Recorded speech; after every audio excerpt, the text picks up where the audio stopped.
Welcome to The Explainer. Today, we're diving into a historical fault line that absolutely reshaped the modern world. We are unpacking the great justification debate, the exact theological conflict that permanently split Western Christianity during the Reformation.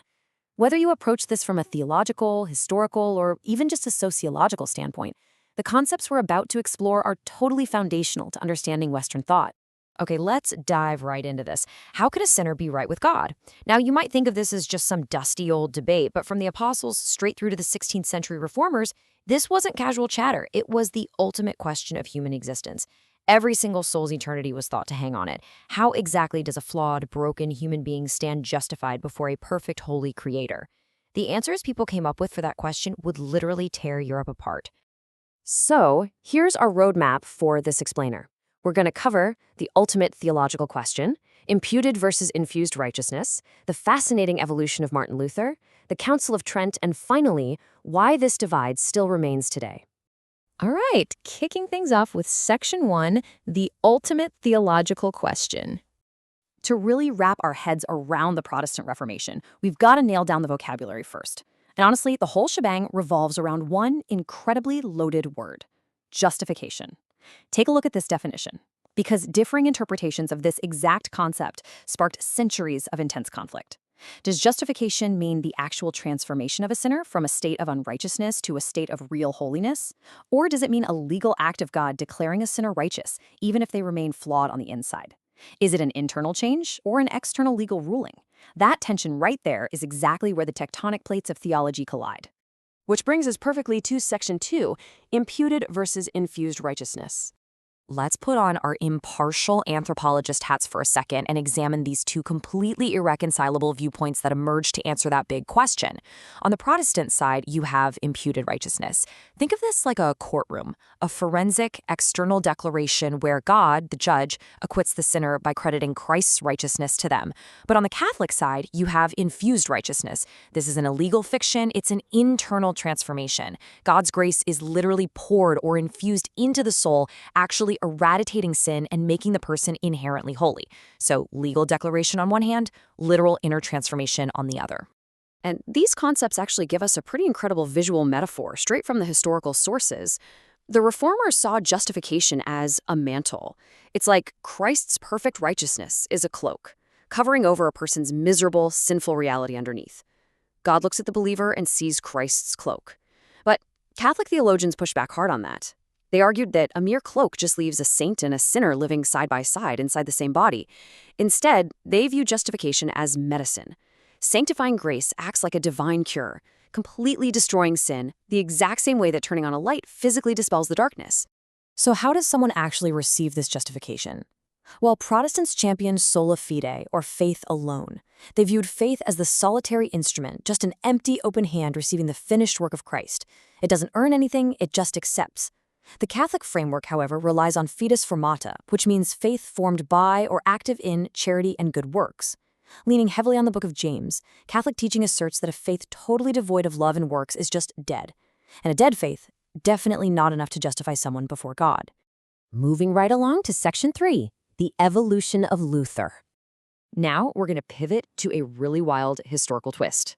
If you thought Martin Luther just woke up one morning in 1517, completely Protestant, and marched straight up to that church door, prepare to have your assumptions completely disrupted. Did you know that when he sparked the Reformation, Luther was actually still a largely conservative Catholic? It's totally true. Academic research shows that in 1517, he absolutely did not yet hold the fully developed Protestant view of justification he'd later be famous for. If we trace his actual timeline, we see that back around 1513 to 1514, Luther was this tormented young Augustinian monk who basically saw faith as just submitting to church authority. Even when he posted those famous 95 Theses in 1517, he was still accepting the Catholic distinction between the remission of guilt and the remission of punishment. He still believed in doing penance and submitting to the Pope. It wasn't until the absolute chaos of the indulgence controversy forced him to dig deeper that he hit his true evangelical discovery of Sola Fide, sometime between 1518 and 1519. His new doctrine was the result of the conflict, not the initial cause of it. Which perfectly sets up Section 4, the Council of Trent.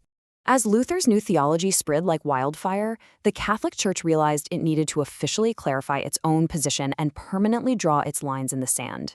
So, the Council of Trent systematically rejected the Protestant framework. Check out this quote from 1547. If anyone should say that free will, moved and set in action by God, cannot cooperate by assenting to God's call, let him be anathema. They were fiercely defending human free will and the moral order here, basically saying, yes, God's grace initiates everything, but the human will isn't just a lifeless block of wood. It has to actively cooperate and assent to God's call. And this next point brilliantly illustrates the total impasse we're dealing with. Look at the Protestant Augsburg Confession from 1530, where you see the exact opposite emphasis. Men are freely justified for Christ's sake through faith when they believe that they are received into favor.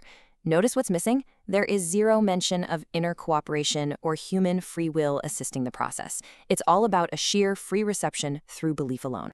To quickly summarize the highly organized, harmonious system the Catholic Church codified at Trent to answer the Reformers, they decided justification naturally includes sanctification. They're a single package.